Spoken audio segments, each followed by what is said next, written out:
Hello नमस्कार दोस्तों। अभी हम लोग एससीईआरटी के क्लास में उपस्थित हैं और अभी हम लोग छठा क्लास का एससीईआरटी पढ़ेंगे और ये अध्याय 5 हो जाएगा। प्रारंभिक शहर और प्रथम नगरीकरण हो जाता है। प्रारंभिक शहर और प्रथम नगरीकरण हम लोग आज पढ़ेंगे।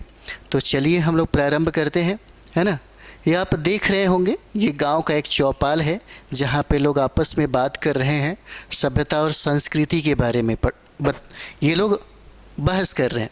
कुछ लोगों का ये कहना है कि अंग्रेज़ों के आने के बाद सभ्यता और संस्कृतियों में अंतर हुआ, है ना। यानी कि कुछ लोगों का ये कहना है कि भारतीय संस्कृति काफ़ी पुरानी है और दूसरे ने कहा कि अंग्रेज़ों ने हमें सभ्य बनाया। परंतु अगर देखा जाए तो तीसरे व्यक्ति ने इन दोनों के विचारों का जोरदार विरोध किया और कहा कि भारतीय सभ्यता दुनिया की प्राचीनतम सभ्यताओं में से एक है। सभ्यता और संस्कृति होता क्या है? सभ्यता ऐसे समझ लीजिए कि सभ्यता आपका शरीर है और आत्मा आपका संस्कृति है। सभ्यता आपका शरीर हो जाता है और जो आत्मा इसके अंदर जो निवास करता है, जिसका कोई मूर्त रूप नहीं है। मूर्त तो इसका है जो शरीर आपको दिख रहा है। आत्मा किसी को दिखता है नहीं, आत्मा की तो कहानी बहुत सारा है। तो जो अमूर्त है वो संस्कृति है, जो मूर्त रूप में है, जो मूर्ति और आकार में दिख रहा है, वो सभ्यता हो जाता है। जैसे हम लोग देखते हैं अभी डिजिटल बोर्ड पे आप लोग पढ़ रहे हैं, है ना। कैमरा से शूट हो रहा है, ये लाइटिंग है, ये अच्छा खासा घर है ना। तो ये सब क्या है? ये सब चीज़ें मोटा मोटी समझिए कि ये सब सभ्यता है। लेकिन हमारा अंदाज मुस्कुराने का, नाचने का, गाने का, है ना, ये कभी ख़त्म नहीं हो सकता। और ये इंसान उसे लेकर के पैदा होता है ना। चीज़ों को समझिए। तो कहने का मतलब है कि जब हम अगला क्लास में पढ़ेंगे तब वहाँ पर आपको स्पष्ट प्रश्न भी पूछा जाएगा। जैसे मैं यूपीएससी में बार बार ये प्रश्न पूछा करता था कि हड़प्पा सभ्यता के पतन के बारे में विश्लेषण करें या उसका वर्णन करें। पतन, हड़प्पा सभ्यता का पतन, नहीं कि संस्कृति।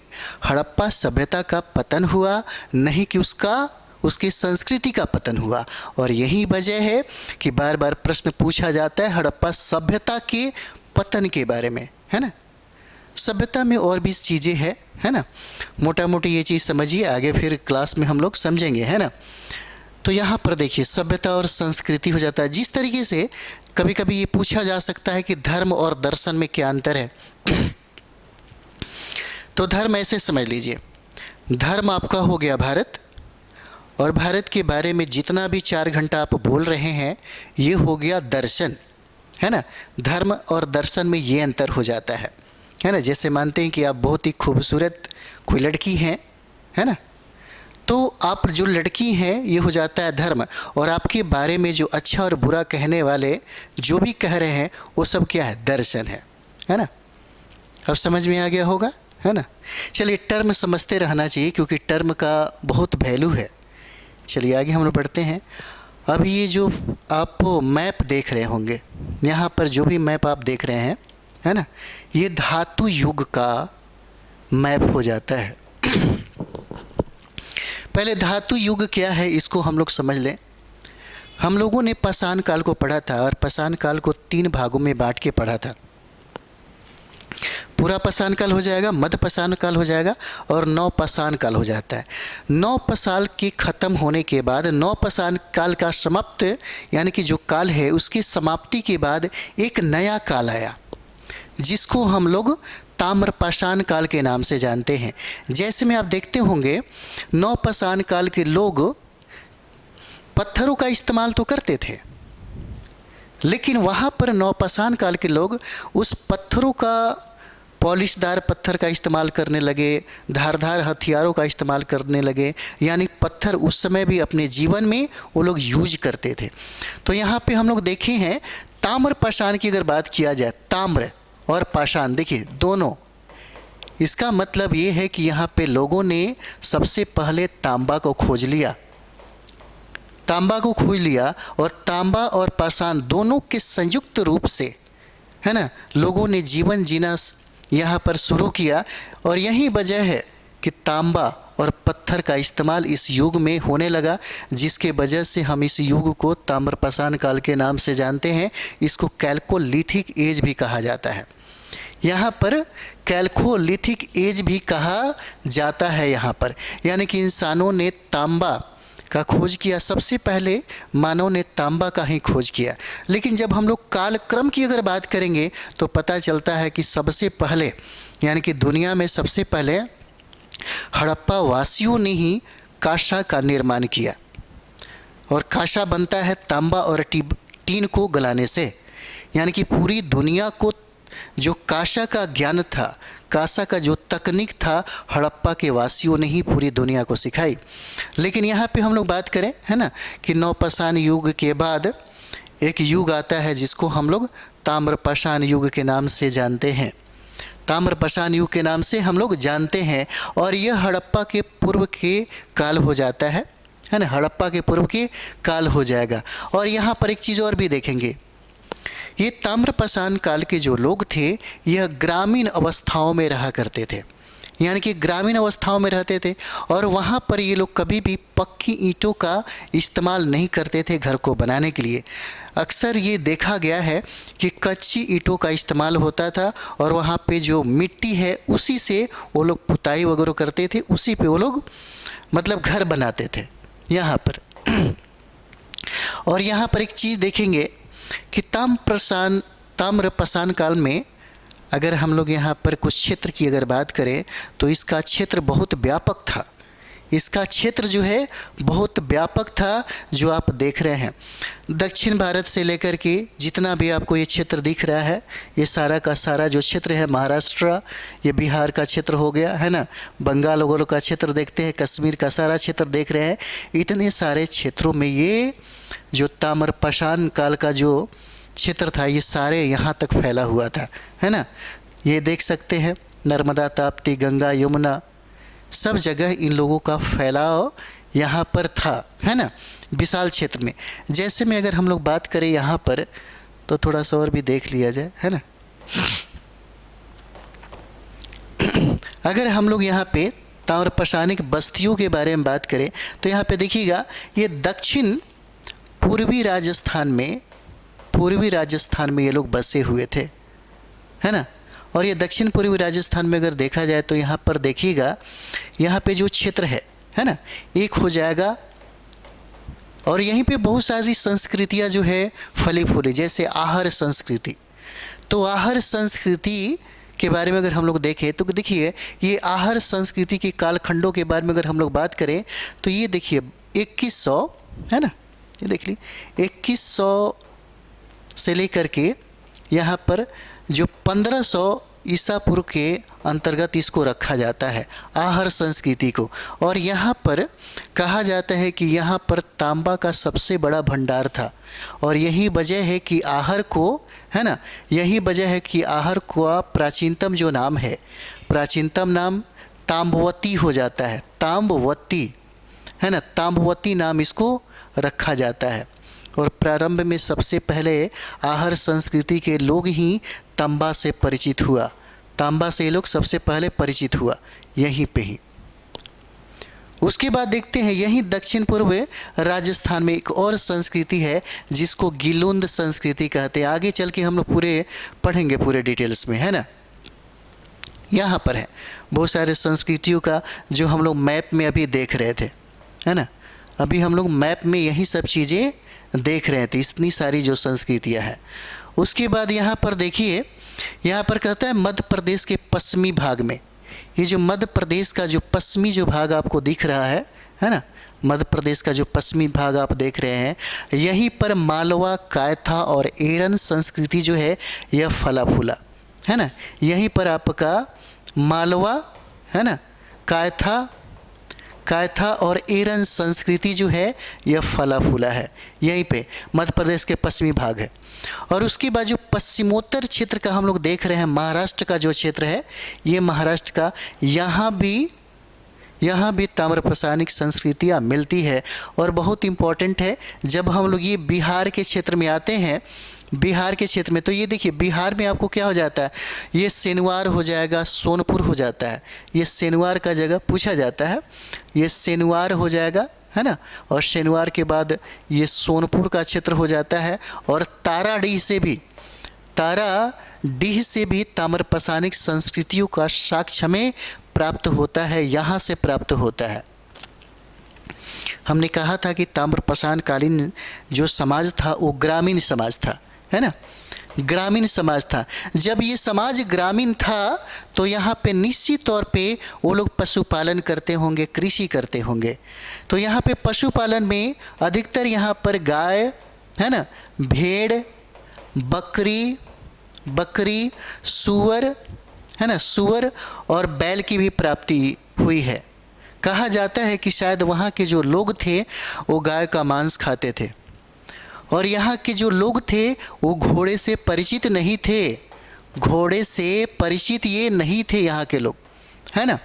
और यहाँ के लोग हिरन का शिकार करते थे अपने खाने के लिए, यहाँ के लोग थे, है ना।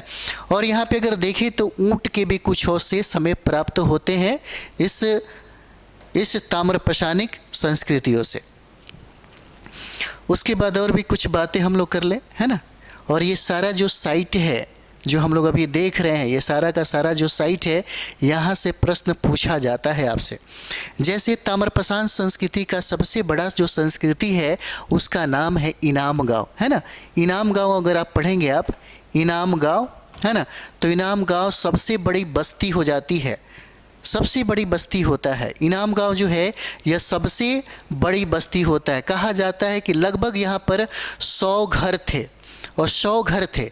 और यहाँ पर कब्रें भी बहुत ज़्यादा मिली है, यहाँ पर कब्र भी बहुत ज़्यादा मिली है। और इनाम गांव के बारे में कहा जाता है यह किलेबंद था। यह जो इनाम गांव है यह किलेबंद था, ये वाला। और इतना ही नहीं, ताम्रप्रसान युग के लोग मृतकों को कलश में रखते थे, मृतकों को कलश में रखते थे, कलश में रख करके, है ना। और अपने घर के फर्श के अंदर ही, अपने घर के फर्श के अंदर ही उसको उत्तर दक्षिण दिशा में वो लोग दफनाते थे, है ना। यहाँ पे देखिएगा कि ताम्रप्रसान योग के लोग अपने मृतक को कलश में 100 को रखकर घर के फर्श के अंदर ही उसको, है ना, उसको देखिएगा तो यहाँ पे उत्तर से दक्षिण दिशा में लोग क्या करते थे, उसको दफनाते थे। यहाँ पर यहीं पर दफनाते थे वो लोग, है ना।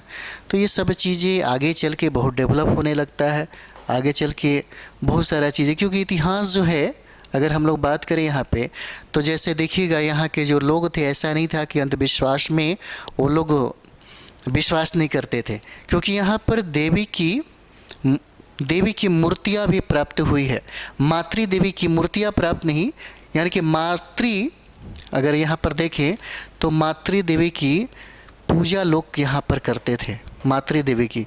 जो आगे चल के जब हम लोग हड़प्पा काल पढ़ेंगे तो वहाँ पे देखेंगे कि वो समाज ही है जहाँ का मातृ प्रधान समाज होता है, है ना। चलिए आगे बढ़ते हैं, थोड़ा सा और भी देखा जाए। चलिए आगे देखते हैं हम लोग। यहाँ पर कहता है कि नवपाषाण काल के बाद धातु युग का आरंभ हुआ, जिसमें मानव ने धातु का इस्तेमाल शुरू किया और धातु युग में ही आगे चलकर सिंध में कोटदीजी, आमरी, उत्तरी पंजाब में सरायखेला और जलीलपुर एवं राजस्थान में कालीबंगा जैसे स्थलों का विकास हुआ। इन स्थलों पर कृषि उत्पादन बड़े पैमाने पर होने लगे। रंगे हुए मिट्टी के बर्तन का इस्तेमाल होने लगा, जो लंबी दूरी का व्यापार करने लगे और पक्की ईंट के बने घरों में रहने लगे, जिसकी चारों तरफ से किलेबंदी भी की गई, है ना। नेक्स्ट यहाँ पर देखिए, धातु युग समाप्त ही किया जाए, है ना। तो धातु युग का आरंभ जो है नवपाषाण काल के अंतिम चरण में हुआ। और यही वजह था कि यहाँ के जो मानव थे वो लोग पत्थर का इस्तेमाल तो करते थे, साथ ही साथ इन लोगों ने तांबा का खोज किया। और तांबा और पत्थर दोनों मिला, इसीलिए उस युग को हम लोग ताम्र पाषाण काल कहते हैं। पहला धातु तांबा था, जिसे नदी की तलहटी से प्राप्त किया जाता था। इस समय भारत के पश्चिमोत्तर क्षेत्र में कई ग्रामीण संस्कृतियां उदित हुई और इन संस्कृतियों के लोग बड़े पैमाने पर कृषि उत्पादन करने लगे। आप पिछले अध्याय में खेती की शुरुआत की परिस्थिति से परिचित हुए होंगे। ये संस्कृतियाँ अपने विशिष्ट मिट्टी के बर्तन के लिए भी प्रसिद्ध थी, क्योंकि अगर आप कृषि करते हैं तो आपको ज़रूरत पड़ता है सामान को रखने के लिए, आपको ज़रूरत पड़ने लगेगा खाना बनाने के लिए, है ना। तो ये सब चीज़ें जैसे ही ज़रूरत पड़ेगा उस हिसाब से इंसान जो है डेवलप करने लगता है। इस समय की बस्तियाँ आमतौर पर छोटी होती थी और इनमें बड़े आकार की बस्तियाँ नहीं के बराबर थी। इन संस्कृतियों से जुड़ी कृषि, पशुपालन तथा शिल्प के साक्ष्य भी मिले हैं। चलिए आगे बढ़िए। यहाँ पर कहता है मानव संस्कृति सभ्य अवस्था में कैसे प्रवेश करती है। सभ्य अवस्था में यानी कि किसी भी क्षेत्र की संस्कृति को सभ्य अवस्था में प्रवेश करने के लिए कुछ मापदंडों को पूरा करना होता है। जैसे मानते हैं कि हम लोग जब भारत में जब बाहरी आक्रमणकारी आते थे, चाहे कोई भी, जैसे आर्यों के आगमन के बाद, है ना, आर्यों ने भारत के लोगों को क्या कहा, भारत के लोगों को ये लोग अनार्य कहा, असभ्य कहा, बहुत सारा चीज़ें है ना, बहुत सारा चीज़ें है। उसी तरीके से बार बार भारत में जब आक्रमणकारी आए यहाँ पर, तो भारत के लोगों को बहुत भला बुरा कहा, असभ्य कहा। जैसे British east India company, Europe के लोग जब भारत आए तब उन लोगों ने भी ऐसा कहा था, है ना। यही बात यहाँ पे कहता है कि यानी कि आप कह सकते हैं कि जब हम किसी सभ्यता को सभ्य कहेंगे तो सभ्य का जो एक पैमाना होता है वो पैमाना क्या होगा, पैमाना क्या होगा। तो जैसे वह क्षेत्र शहर में तब्दील हो गया हो, लेखन कला विकसित हो गई हो, शहरी आबादी के पालन पोषण के लिए ग्रामीण क्षेत्रों से ज़रूरी चीज़ों की पूर्ति होती है, लंबी दूरी का व्यापार होता हो और कारीगर कलाकारी तथा विज्ञान आदि का विकास हो गया हो, और हड़प्पा संस्कृति इन सभी मानदंडों को क्या करता है, पूरा करता है। कहा जाता है हड़प्पा संस्कृति के बारे में, हड़प्पा सभ्यता के बारे में, कि समकालीन दुनिया के जितने भी सभ्यता और संस्कृति थी उसकी इतना विकसित अवस्था में नहीं था, वो सबसे ज़्यादा विकसित अवस्था में था हड़प्पा सभ्यता। और ये सारे मानदंडों को पूरा करता था हड़प्पा सभ्यता। नवपाषाण युग के बाद विश्व के कई हिस्सों में मानवीय संस्कृति ने सभ्यावस्था में प्रवेश किया। जैसे भारत में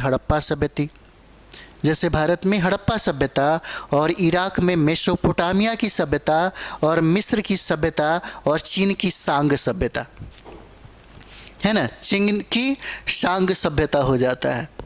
उसके बाद यहाँ पर हम लोग देखेंगे, कहता है यहाँ पर कि संस्कृति समाज में प्रचलित रीति रिवाज, खान पान, वेशभूषा, रहन सहन, धार्मिक संस्कार, आर्थिक क्रियाकलाप के तौर तरीके, कला कौशल के विविध रूप, भाषा एवं साहित्य की शैली आदि परंपराएं जो पीढ़ी दर पीढ़ी दर से चली आ रही हो उसे ही संस्कृति कहते हैं। इस प्रकार संस्कृति से तात्पर्य व्यक्ति के परिष्कृत व्यवहार से है, जिसे समाज द्वारा सीखा जाता एवं इसका हस्तांतर एक पीढ़ी से दूसरे पीढ़ी तक होता रहता है ना। तो आगे बढ़िए। इसके बाद हम लोग हड़प्पा सभ्यता, जहाँ से प्रश्न अक्सर पूछे जाते हैं, है ना, हड़प्पा सभ्यता इसके बाद हम लोग करेंगे, क्योंकि हड़प्पा सभ्यता बहुत इम्पॉर्टेंट है और यहीं से प्रश्न जो है बनने लगता है, बहुत ही बीबीआई हो जाता है। तो हम लोग नेक्स्ट वीडियो में पढ़ते हैं हड़प्पा सभ्यता की खोज, हड़प्पा सभ्यता की विशेषता और हड़प्पा सभ्यता का जो नगर नियोजन है उसके बारे में भी हम लोग पढ़ेंगे। तो मिलते हैं हम लोग नेक्स्ट वीडियो में। थैंक यू वेरी मच आप सभी लोग।